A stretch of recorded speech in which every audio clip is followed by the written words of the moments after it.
Hello students, आज हम लोग क्लास 9th मैथ्स का बहुत important topic lines and angles start करने जा रहे हैं। और आज इसमें हम इंट्रोडक्शन टॉपिक में अंडरस्टैंडिंग ऑफ बेसिक टर्म्स को देखेंगे। मतलब इसके बेसिक टर्म्स क्या होते हैं, उनकी डेफिनेशन क्या होती है, इसको समझेंगे। ये जो टॉपिक है हमारा, ये बहुत इंपॉर्टेंट टॉपिक है क्योंकि मैथमेटिक्स में सबसे टफ पड़ती है ज्योमेट्री।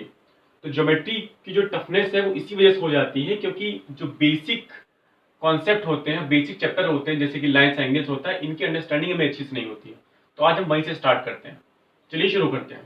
तो अंडरस्टैंडिंग ऑफ बेसिक टर्म्स, सबसे पहले चैप्टर हमारा लाइन्स एंड एंगल्स है। तो पहले देखते हैं कि लाइन क्या होता है। What is line? लाइन क्या होता है? तो देखिए, दो पॉइंट हमने ले लिए। पहले देखो पॉइंट क्या होता है। पॉइंट, तो पॉइंट कुछ नहीं है। पॉइंट एक, मान लीजिए बहुत शार्प पेंसिल आपने ले ली। उस शार्प पेंसिल से क्या किया आपने कि फाइन डॉट लगाया यहाँ पर। तो वो जो फाइन डॉट होगा वो हमारा पॉइंट बन जाएगा। ठीक है, तो ये जो चीज हमने बनाई ये हमारा पॉइंट हो गया। अब देखिए, दो पॉइंट हमने ले लिए, इनको ये ऐसे ज्वाइन करा दिया हमने। अब ये दोनों तरफ इधर और इधर बढ़ते जा रहे हैं। तो अगर इनडेफिनेटली बढ़ते जा रहे हैं, ये नहीं पता कि इनका एंड पॉइंट कहाँ होगा। मतलब इधर भी एंड पॉइंट हमको नहीं पता है कहाँ पे होगा, कहीं आगे जाके होगा। और इधर भी एंड पॉइंट नहीं पता है। आगे का मतलब ये नहीं कि यहाँ पे कहीं मिल जाएगा, इसको बढ़ाते रहेंगे, जहां पे खत्म होगा वहां मिलेगा। और खत्म कहाँ पे होगा ये नहीं पता है।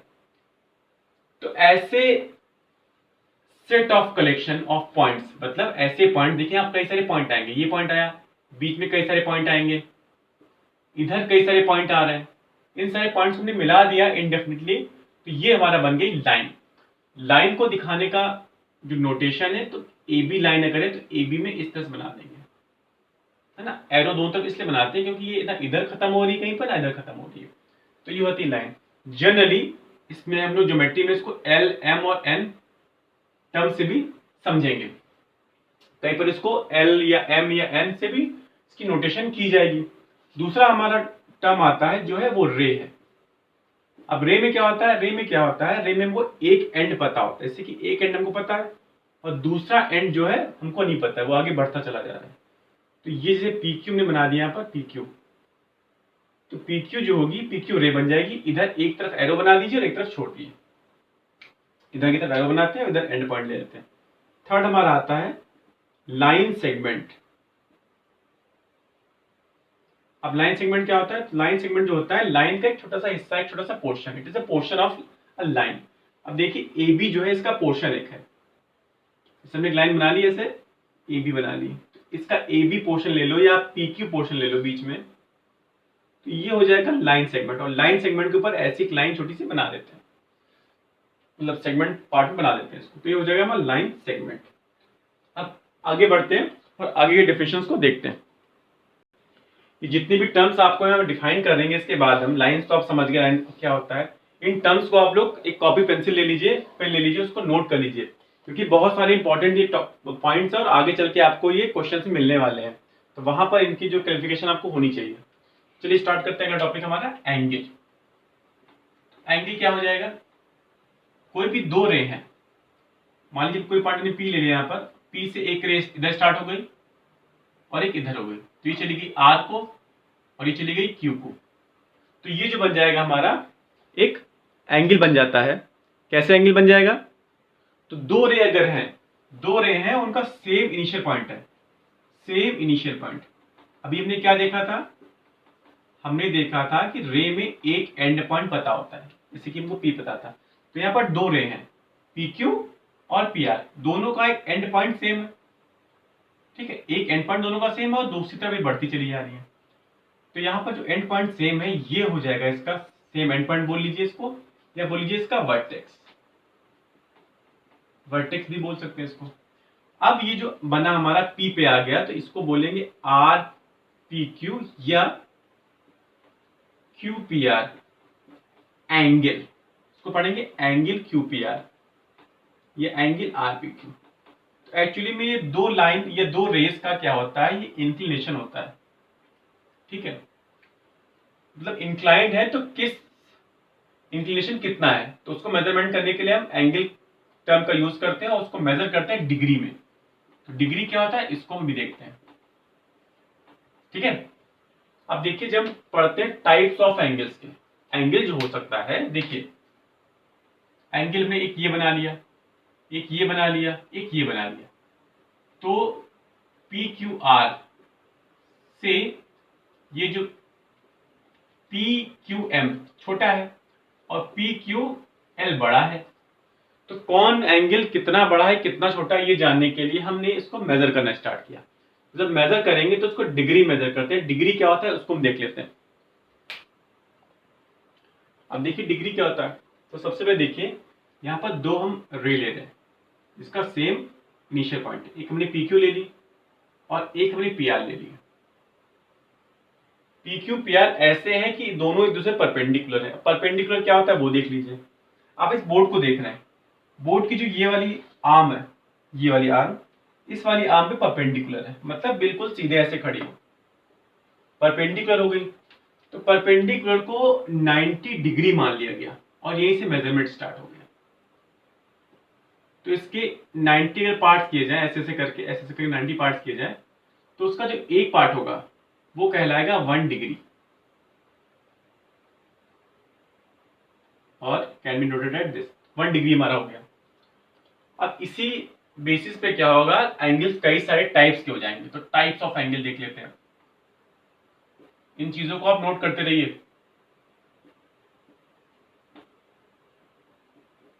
तो देखिए पहले समझते हैं कि किस तरह से इसको डिवाइड करेंगे। तो पहले हमने क्या किया, लाइन को ऐसे कर दिया, परपेंडिकुलर बना दिया। तो ये हमारा हो गया P, ये हो गया Q और ये हो गया R। अब इस परपेंडिकुलर लाइन पे एक परपेंडिकुलर बना दीजिए। जब इस पे परपेंडिकुलर और बना देंगे तो ये कुछ ऐसा हो जाएगा। क्लियर? तो ये जो बन गई हमारी ये PMQ एक स्ट्रेट लाइन बन गई। इसको MP को हटा दो, MQ की स्ट्रेट लाइन हो गई। ये हमारी स्ट्रेट लाइन हो गई। अब देखिए स्ट्रेट लाइन ने क्या एंगल बनाया, जब 90 डिग्री ये बना रहे हैं और फिर इस पे परपेंडिकुलर ये भी 90 बना रहे हैं, तो स्ट्रेट लाइन बनाती है 180 डिग्री। और जो एंगल बनाती है स्ट्रेट लाइन इसको बोला जाता है इसलिए स्ट्रेट एंगल। ठीक है, इसको नोट कर लीजिए, स्ट्रेट एंगल। ठीक है, एक तो हो गया हमारा ये जिसको परपेंडिकुलर कह रहे हैं, इसको बोलते हैं राइट एंगल। तो तीन तरह के एंगल देख लिए हमने। एक हो गया राइट एंगल, राइट एंगल जो कि अब कितना होगा हमारा 90 डिग्री होगा। दूसरा देख लिया हम लोगों ने स्ट्रेट एंगल जो कि हमारा 180 डिग्री होगा। इसके बाद देखते हैं कंप्लीट एंगल। अब कंप्लीट एंगल हमारा क्या हो जाएगा, तो कंप्लीट एंगल देखिए इसमें क्या होगा। तो कंप्लीट एंगल कैसे हो जाएगा, इस तरह से ये एंगल हो गया राइट एंगल। जब हमने इतना ही एंगल इधर और बना दिया तो हो गया स्ट्रेट एंगल, ये स्ट्रेट एंगल हो गया। अब फिर से एक और स्ट्रेट एंगल बनाते हैं। तो जहां से हमने स्टार्ट किया था वहीं भी पहुंच जाएंगे, इसीलिए इसका नाम कंप्लीट एंगल। और ये होगा कितना, तो देखिए ये हमारा 180 है, साथ में ये 180 हो जाएगा, तो ये हो जाएगा 360 डिग्री। ठीक है, अब देखते हैं और कौन से एंगल्स होते हैं। अब देखिए ये तो हमने एंगल बनाए हैं, बट इसके बीच में भी तो कई सारे एंगल होंगे। 90 हुआ तो राइट एंगल, 180 हुआ तो स्ट्रेट एंगल, 360 हुआ तो कंप्लीट एंगल। बट 90 180 के बीच में भी तो होगा, 180 360 के बीच में भी तो होगा कोई एंगल, और 90 से कोई छोटा एंगल भी तो होगा। तो देखिए क्या होता है,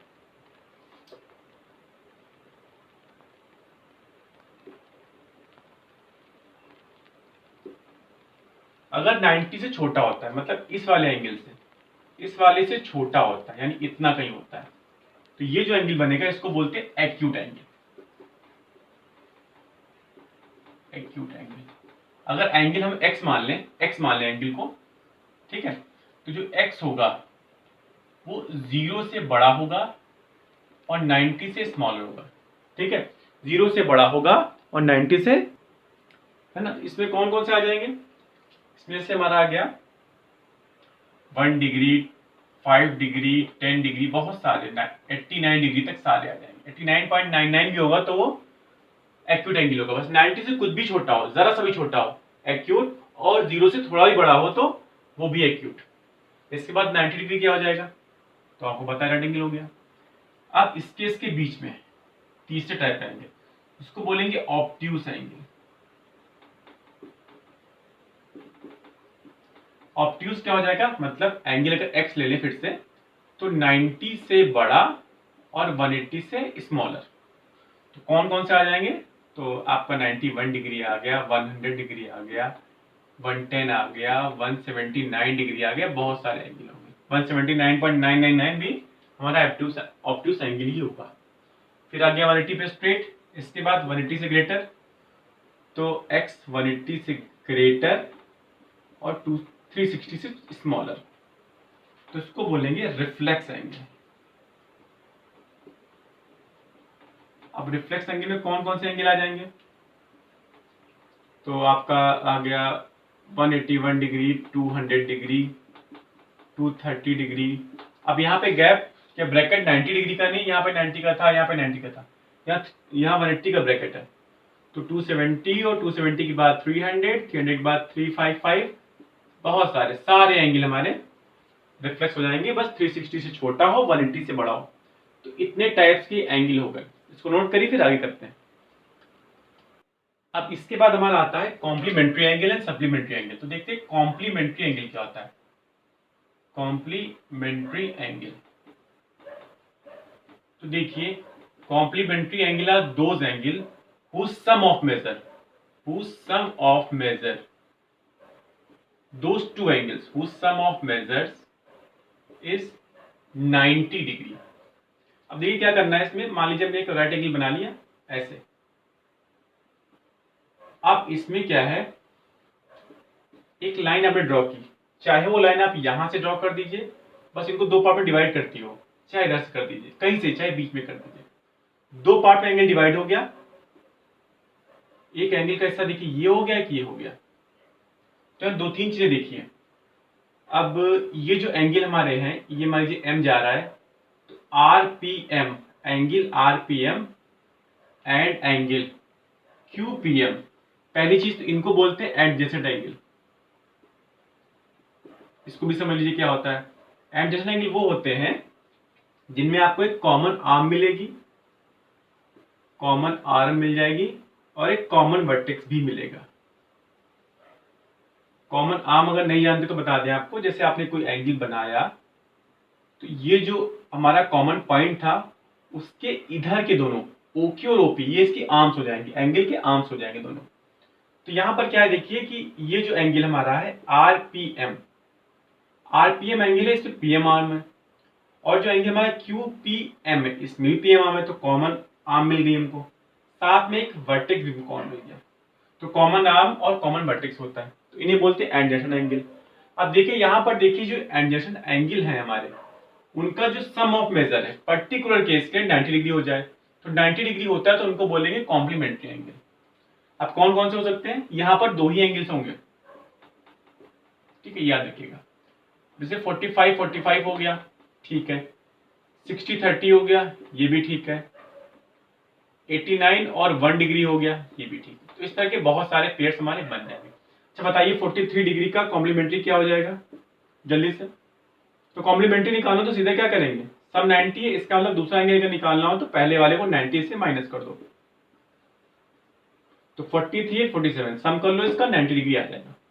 इससे हमको निकालना है 85 डिग्री का कॉम्प्लीमेंट्री, तो सीधा 90 में से 85 को माइनस करो तो कितना आया, 5 डिग्री, ये हो जाएगा इसका कॉम्प्लीमेंट्री। दूसरा करते हैं, दूसरा होता है सप्लीमेंट्री। सप्लीमेंट्री में कुछ ऐसा ही करना है। सप्लीमेंट्री एंगल्स यहाँ पर क्या है, थोड़ा सा अलग है। यहाँ पे जो सम होने वाला है दो एंगल्स का, यहाँ भी दो एंगल्स हैं, वो होने वाला है 180 डिग्री। तो सबसे पहले आप स्ट्रेट लाइन ड्रॉ कर लीजिए। ये हमने एक स्ट्रेट एंगल बना लिया, ये बन गया। उसको कोई लाइन ऐसे, कोई दूसरी लाइन दो एंगल में डिवाइड करी, एक एंगल ये बना, एक एंगल ये बना। अब ये दो एंगल में डिवाइड तो हो गया, बट सम तो 180 डिग्री रहेगा। मतलब एंगल QPOM और एंगल QOM, इसका सम तो 180 डिग्री रहने वाला है। तो these angles are known as supplementary angle. Example ले लेते हैं इनके, जैसे कि 75 एंड 105, ये एक पेयर हो गया। 180 का पेयर हो गया,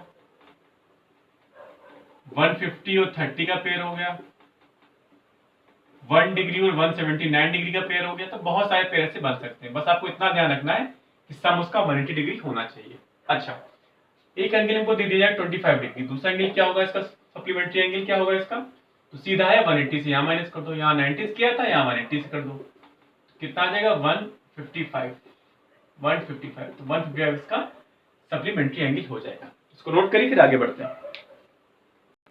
इसके बाद आता है हमारा लीनियर पेयर ऑफ एंगल। तो लीनियर पेयर ऑफ एंगल क्या हो जाएगा, linear pair of angle, angle या एंगल्स। तो यहां क्या हो जाएगा, जैसे हमने स्ट्रेट लाइन बना दी एक POQ, यहां पर में स्ट्रेट लाइन है, तो स्ट्रेट लाइन पे एंगल 180 डिग्री होगा। इसको अगर कोई लाइन दो एंगल्स में डिवाइड करती है, कोई लाइन इसको दो एंगल में डिवाइड करती है, तो स्टिल ये जो एंगल है हमारा क्यों, अब भाई हमने क्या किया, एंगल जो हमारा POM है इसी को तो दो पार्ट में लिखा हमने, एक POM हो गया, तो इतना POQ यहाँ पे होगा, POQ सॉरी, एक इतना हो गया और एक बाकी इतना हो गया, तो टोटली पूरा इतना हो गया।